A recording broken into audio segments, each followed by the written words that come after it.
ಅತ್ತ ರಾಷ್ಟ್ರ ರಾಜಕಾರಣದಲ್ಲೂ ಲೋಕಸಭಾ ಟಿಕೆಟ್ ಪೈಪೋಟಿ ಜೋರಾಗಿ ನಡೀತಾ ಇದೆ. ಟಿಕೆಟ್ ಘೋಷಣೆ ಬಳಿಕ ಸಚಿವರ ಜೊತೆ ಸಭೆ ನಡೆಸಿರುವಂತಹ ಮೋದಿ ಮತಬೇಟೆಗೆ ಕರೆ ಕೊಟ್ಟಿದ್ದಾರೆ. ಆದರೆ ಟಿಕೆಟ್ ಕೈತಪ್ಪಿದ್ದಕ್ಕೆ ಸಂಸದ ಹರ್ಷವರ್ಧನ್ ರಾಜಕೀಯವನ್ನೇ ತೋರಿದಿದ್ದಾರೆ. ಇನ್ನು ಇತ್ತ ಇಂಡಿಯಾ ಅಲಯನ್ಸ್ ಪಟ್ನಾದಲ್ಲಿ ಬೃಹತ್ ರ್ಯಾಲಿ ನಡೆಸಿ ಶಕ್ತಿ ಪ್ರದರ್ಶನ ಮಾಡಿದೆ. ಈ ರ್ಯಾಲಿಯಲ್ಲಿ ಮಾತನಾಡಿದಂತಹ ಲಾಲೂ ಪ್ರಸಾದ್ ಯಾದವ್ ಪ್ರಧಾನಿ ಮೋದಿ ಹಿಂದೂನೇ ಅಲ್ಲ ಅಂತ ಹೇಳಿದ್ದಾರೆ. ಮೋದಿ ಸಂಪುಟದ ಕೊನೆ ಮಂತ್ರಿ ಪರಿಷತ್ ಸಭೆ, ಮತಬೇಟೆಗೆ ಕರೆ. ಲೋಕಸಭೆಗೆ ಮುಹೂರ್ತ ಫಿಕ್ಸ್ ಆಗೋ ಮೊದಲೇ 195 ಅಭ್ಯರ್ಥಿಗಳ ಪಟ್ಟಿ ರಿಲೀಸ್ ಮಾಡಿರೋ ಬಿಜೆಪಿ ಹುಮ್ಮಸ್ಸಿನಲ್ಲಿದೆ. ಇದೇ ಹುಮ್ಮಸ್ಸಿನಲ್ಲಿ ಇವತ್ತು ಪ್ರಧಾನಿ ಮೋದಿ ನೇತೃತ್ವದಲ್ಲಿ ಮಂತ್ರಿ ಪರಿಷತ್ ಸಭೆ ನಡೆಯಿತು.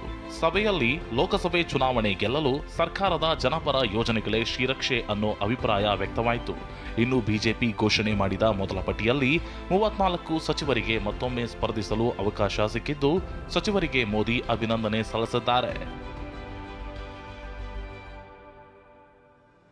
ಬಿಜೆಪಿಯಲ್ಲಿ ಟಿಕೆಟ್ ಸಿಕ್ಕವರು ಸಂಭ್ರಮಿಸುತ್ತಿದ್ರೆ, ಇತ್ತ ಚಾಂದಿನಿ ಚೌಕ್ ಕ್ಷೇತ್ರದ ಸಂಸದ ಡಾಕ್ಟರ್ ಹರ್ಷವರ್ಧನ್ ಟಿಕೆಟ್ ಕೈತಪ್ಪಿದ್ದಕ್ಕೆ ರಾಜಕೀಯದಿಂದಲೇ ನಿವೃತ್ತಿಯಾಗ್ತಿರೋದಾಗಿ ಟ್ವೀಟ್ ಮಾಡಿದ್ದಾರೆ.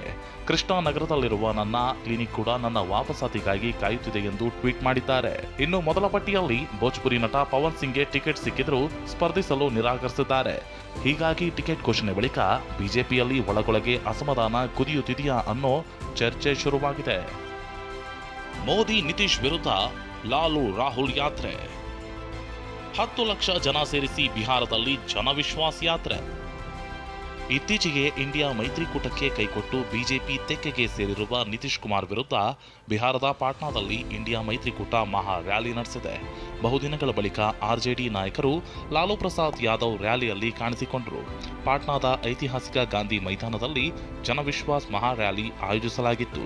ಜನವಿಶ್ವಾಸ್ ರ್ಯಾಲಿಯಲ್ಲಿ ಆರ್ಜೆಡಿ, ಕಾಂಗ್ರೆಸ್ ಮತ್ತು ಎಡಪಕ್ಷಗಳ ಅನೇಕ ದೊಡ್ಡ ನಾಯಕರು ಮತ್ತು ಕಾರ್ಯಕರ್ತರು ಭಾಗವಹಿಸಿದ್ರು. ಭಾರತ್ ಜೋಡೋ ಯಾತ್ರೆಯಲ್ಲಿರುವ ರಾಹುಲ್ ಗಾಂಧಿ ಕೂಡ ಬಿಡುವು ಮಾಡಿಕೊಂಡು ರ್ಯಾಲಿಯಲ್ಲಿ ಭಾಗಿಯಾಗಿದ್ದರು. ಕಾಂಗ್ರೆಸ್ ಅಧ್ಯಕ್ಷ ಮಲ್ಲಿಕಾರ್ಜುನ ಖರ್ಗೆ, ಸಮಾಜವಾದಿ ಪಕ್ಷದ ಅಖಿಲೇಶ್ ಯಾದವ್ ಸೇರಿದಂತೆ ಹಲವು ಎಡಪಕ್ಷಗಳ ನಾಯಕರು ವೇದಿಕೆ ಹಂಚಿಕೊಂಡು ಶಕ್ತಿ ಪ್ರದರ್ಶನ ಮಾಡಿದರು. ಹರೀಶ್, ಟಿವಿ9, ನವದೆಹಲಿ.